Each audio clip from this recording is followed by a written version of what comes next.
both silica as well as both in sand as well as in gravel, you will have the siliceous compounds present there. So that gives the strength to the rocks. Now, that's why these two materials are used in concrete, because they are providing the strength. Now, clay will not provide any strength to this mixture.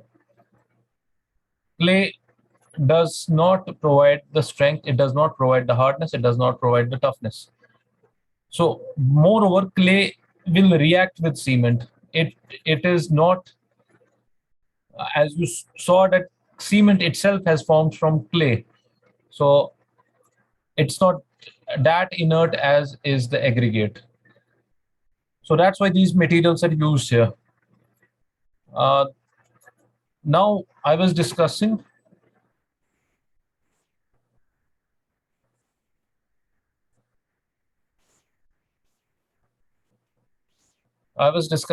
about the roundness of aggregates. So you cannot have a completely round aggregate. That should be clear.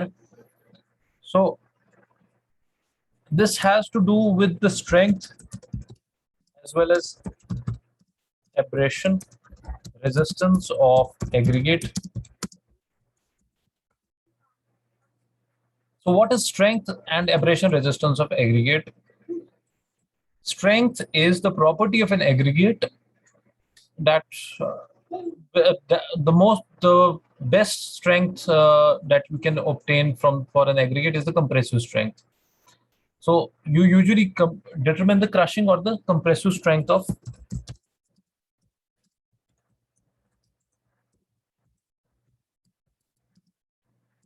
aggregate. So if it's a round particle, it will have a good amount of strength. Uh, Irregular particles may have lesser crushing strength because there will be portions where it may be thinner. An irregular particle could be thinner in certain portions. A round particle, when you load it under the crushing load, and an irregular particle, now if it's loaded, there might be portions where the thickness is less, like here. So it may seem to have lesser strength if you take from for one single particle. But once you take a mass of the aggregates, and there are many aggregates here in this,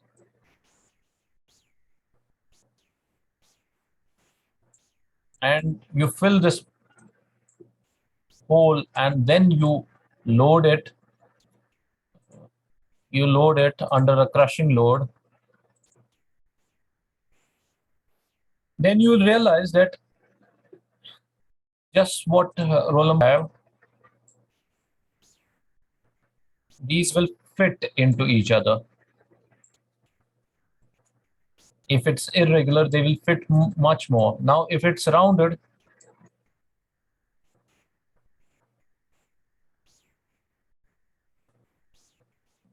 there will remain gaps. So there will be remain more gaps in between the aggregate particles. They will not fit properly. But we do not want them to fit properly. We want there should be a cement paste in between here, in between these aggregates. And there should be finer aggregates as well, which fill up the void or the gap. So total roundness of the particles is not desired. Total round particles, not desired. Similarly, we do not want them to be so irregular that they crush or fail.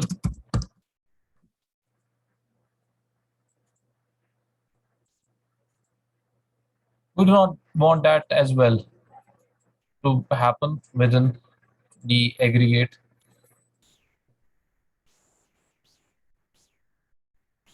For example, I showed you this picture, so we do not want this to happen as well. Thereby,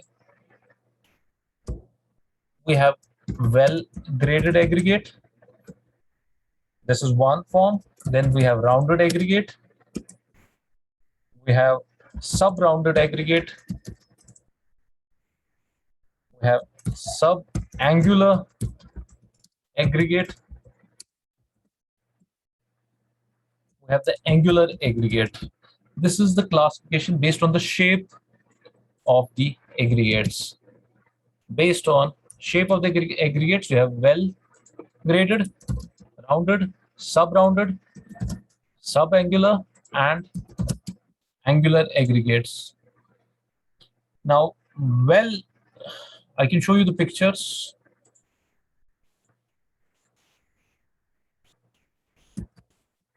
This is a classification based on the shape. Now, well graded is this one, the first one. Now, if you see, there are rounded particles here, all of them, no problem. But they could be even not rounded particles, but they could be well graded. Well graded means there are all sizes of particles fitting within these shapes. So you could have different shapes, but they all are fitting in a very good formation. So that's known as well graded. So there are different sizes as well, different shapes along with different sizes that together makes a well graded aggregate जब वो आपस में अच्छी तरह से fit हो रहे हैं. Poorly graded on the other part is when they are not fitting and there are gaps left in between. Gap graded is when there are large gaps in between. So the aggregates actually are not, you have the large size aggregate and then you have a very small size aggregate here. So this is gap. Poorly, there are only large size aggregates here. Well graded, there are large, then intermediate sizes, and then also the small sized aggregates and in this. So that's well graded aggregate. So from here, if you have a well rounded aggregate,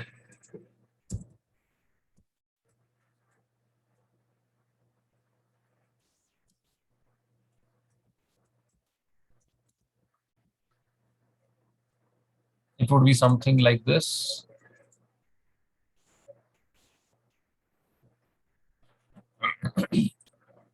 So these are rounded aggregates. So they're usually taken as, there is a, yes. This is the rounded aggregate. Then the second one which you had was the, so there are rounded aggregates here. Well rounded would be rounded with all different sizes. Rounded would be, these are rounded, but some faces are missing. Well rounded is almost, you have all different sizes as well as the roundness is complete. And in rounded, you have one of the face missing. Then you have the third one is the angular one. So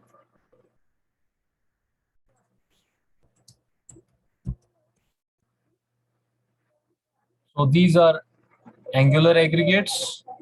You have different angles here.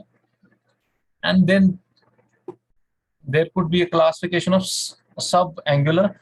What's the difference between angular? There is little evidence that there has been any erosion or wear happening here in these round angular aggregates. But in sub-angular aggregate, you have the particles which will have some amount of wear happening, some amount of erosion happened in the, so here, this is the picture. Rounded, sub-rounded, some of the face is gone. Sub-angular, some amount of wear has happened. And this is total angular shaped aggregate. So these are the classifications that you have for the aggregates based on their shape.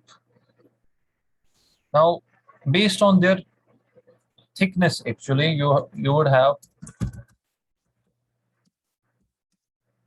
this is based on shape.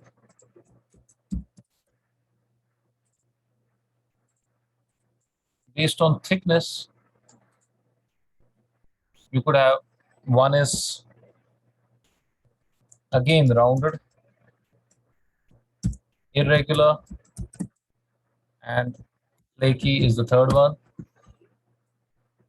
So this is mostly to do with the thickness of the aggregate.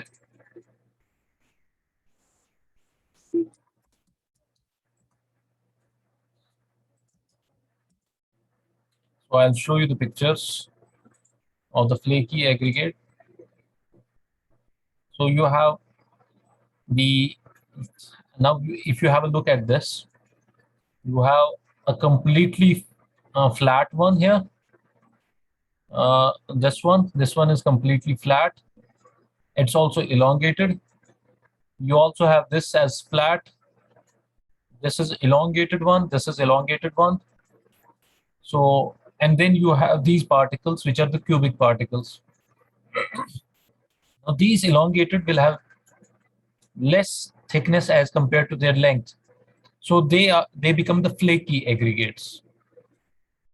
You have this as here the thickness is very less. These are flaky. Here thickness is somewhat larger, and they are also elongated in length, so they become the elongated aggregates. These are the flaky aggregates with thickness being very less. Then comes the irregular one. So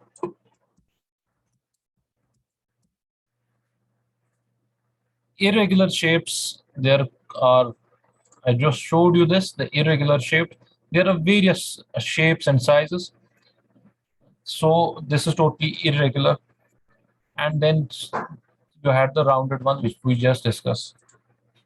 So these are the classifications based on actually the thickness. Now, which one, because it has got smooth surfaces, it will not fit together properly. So not perfect. Irregular ones would be much better than the flaky ones and much better than the rounded ones, but they should be well graded. They should fit into each other, so they should be of different sizes. But even being irregular does not mean that its thickness should be less. So you also have angular now, elongated aggregates, and flaky and elongated both. So from the combination from the earlier ones, एक तो angular था उसमें, there were two main here, rounded and angular. So rounded comes here, irregular comes here, flaky comes here. Rounded के साथ angular भी आएगा. So apart, an aggregate could be rounded as well as it could be, at the same time, it cannot be elongated as well as it cannot be flaky.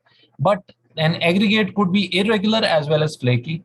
An aggregate could be irregular as well as elongated. So it could be flaky as well as elongated. So it's quite thin as well as it's elongated. It could be angular as well as flaky. It could be angular as well as elongated and flaky both. So that has to do with the shape along with the thickness.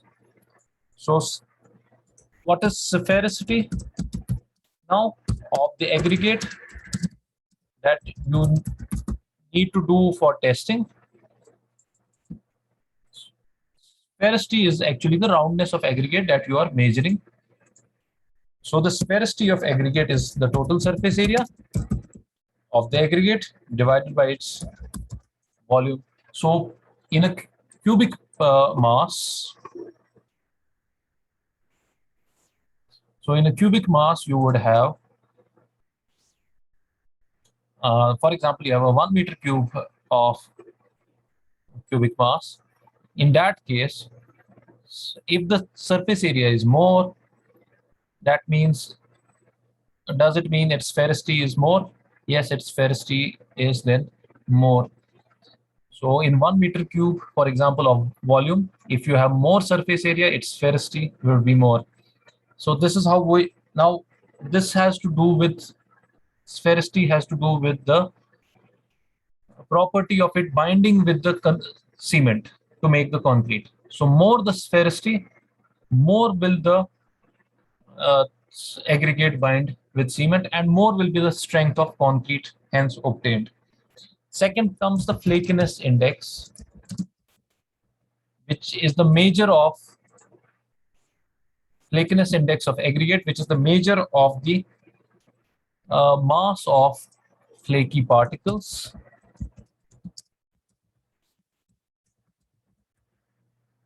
It's the measure of mass of flaky particles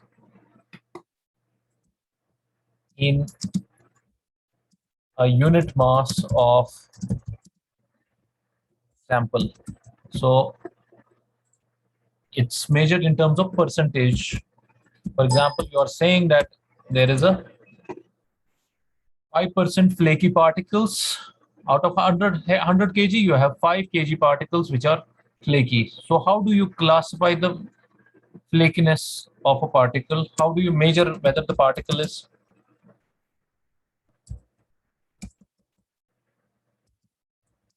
This is the flakiness gauge that is available in our labs. Now, you would have different sizes here. These sizes are marked on gauge. They are measured in the millimeters or in inch. So you have one side and the other side. So you would have a different range of the flakiness particles. Now there is a code which has to deal with the concrete code, which is the IS code. I'll just be showing you.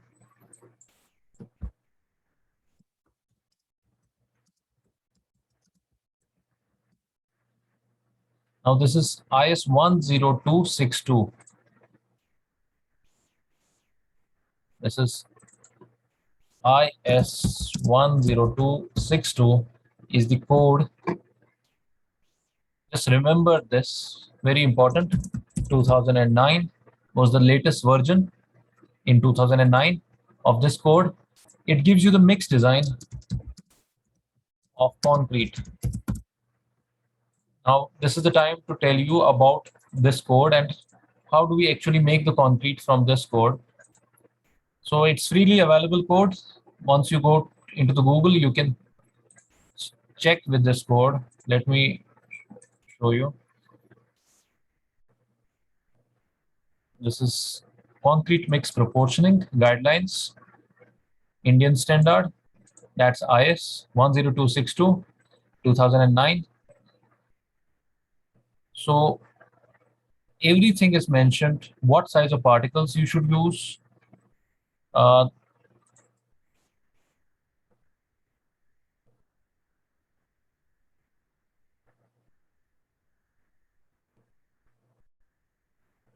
So in every mixture, you have to first of all tell what's the type of the aggregate. Crushed angular aggregate is mentioned here, is the type of the aggregate that is being used. Now, this has to be read along with certain other codes as well.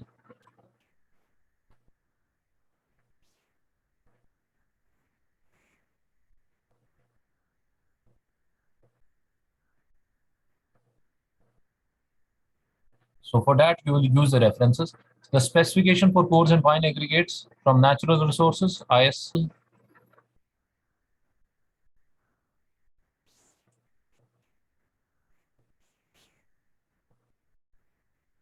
So this code is the specification for coarse and fine aggregates from natural sources for concrete, IS 383 1970. Now, what does it mention? It mentions there are 4 grading zones for fine aggregates as specified in the earlier version, and now had not been changed. These 4 grading grades, and they are even today from 1970, grading zone 1 to grading zone 4, table 4. So this is for fine aggregates. Then comes the coarse aggregates. Aggregate which is retained on 4.75 mm seam and containing only. So now this is what we have already discussed.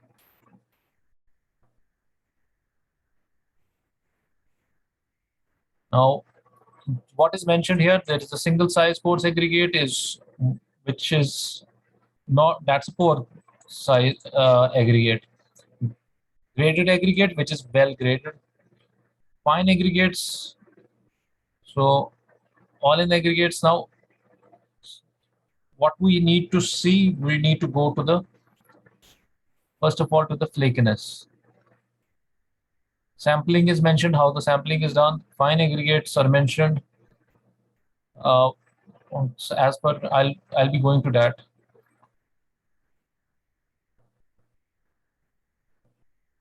This is one code. Then you have code of practice for plain, and that you do not need to study right now. Methods mentioned here.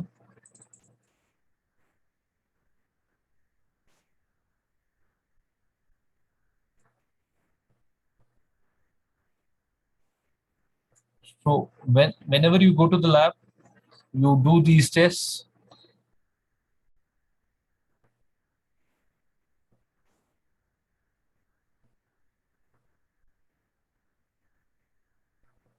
So all the tests are mentioned, how their procedure, what is the procedure of their.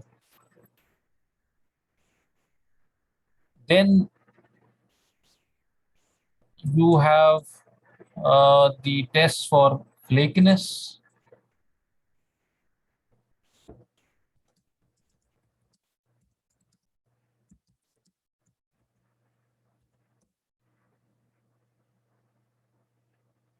It's an IS 2386 part 1.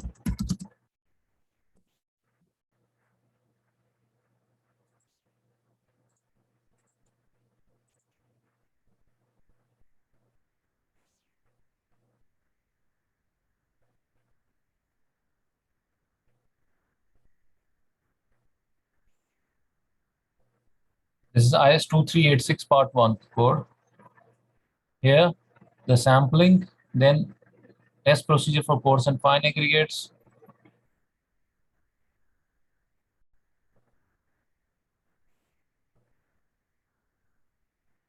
This is the test for the flakiness.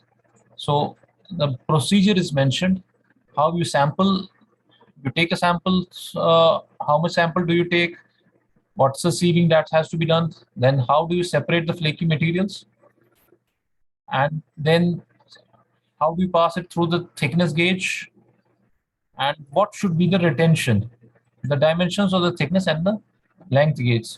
Now, if, for example, 63 mm is passing through ISC and 50 mm is retained, then you pass it further through thickness gauge. पहले sieve के through इसको pass करते हैं. If 63 mm is passing and retention is of 50 mm, then you pass that through the thickness gauge, and 33.9 mm is actually passing through it. So you have these as the dimensions of the thickness gauge that you need to take for different sizes of the aggregates. Now, when is the material flaky? Determination of, this is the reporting of the result. So flakiness index is the total weight of the material passing through various thickness gauges, expressed as the percentage of total weight of the sample, which I just discussed. So you can obtain the flakiness in terms of its percentage. Similarly, then comes the elongation index.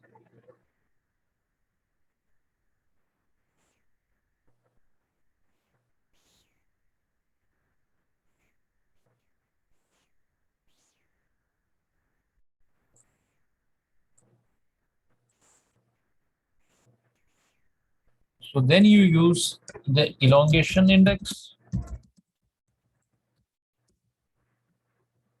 in order to determine the length of the, so again it's measured in terms of the mass of the aggregates, which are elongated in terms of the mass. So it's again in percentage. If you have a look here, it's the apparatus that's used is a metal gauge here. You have a weighing balance, metal gauge, and the sieves. And the procedure is mentioned how it's done. So this is the length gauge or the elongation metal gauge that you usually use. So you pass through these in order to know whether it's it's not passed, it's actually measured in along its length with these. So you determine what's its elongation length, and so thereby you can know how many of the particles are elongated. Similarly, the angularity of the material is also determined. So angularity is also very important in order to know how much angular is the particle. So you have again angularity being measured in terms of the weight or the mass that's actually retained of the aggregate in the cylinder. So it's actually determined by its measuring within a cylinder. So the procedure that is used is there is a cylinder that's taken, a metal cylinder, which closed at one end. Probably there might be a figure here.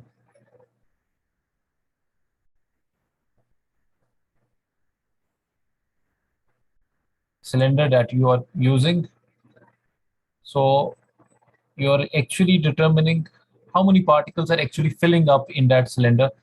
So a rounded one would have less number of particles fitting, and more angular, more particles would be fitting. So you actually get then the mass that is fitting per unit volume of that cylinder.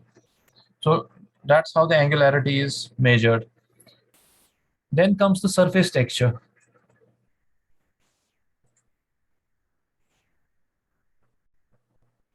The next test that you perform is the surface texture test on the aggregates. Now, how are these tests done? Now, simple one is that you visually observe what is the surface of the, whether it's rough, whether it's smooth. These are the two main classifications, rough and smooth, but it could also be granular, some amount of granules somewhere here and there, and you could have glassy look as well, the glassy texture, and you could also have the crystalline texture to the aggregates. Sometimes the honeycombed texture is also seen on the aggregates. So let me show you these rough.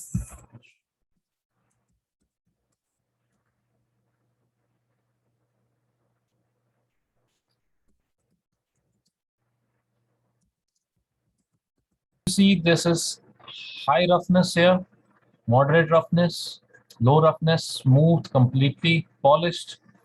So this could be one classification of the aggregates, simple classification. Then you would, from the same, you would be getting certain crystalline look somewhere, and this is granular. Small spots. This is granular look to the aggregate that you could get, and you could also have the glossy texture, and this is mostly the aggregates that you are getting from the riverbeds or from the seabed. So this is a glassy texture to the aggregate that you are getting. So these are the different textures. Now textures, why are they important? Not only are they important in terms of giving a look, but in concrete, when you are making concrete, it hardly matters because the aggregates will be hidden within the concrete mass.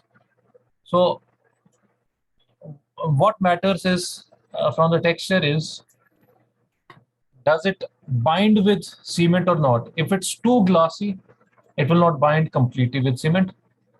More rough, more will it bind with cement. So in concrete, you require once you're making concrete, you require a rough look or a granular look to the aggregate.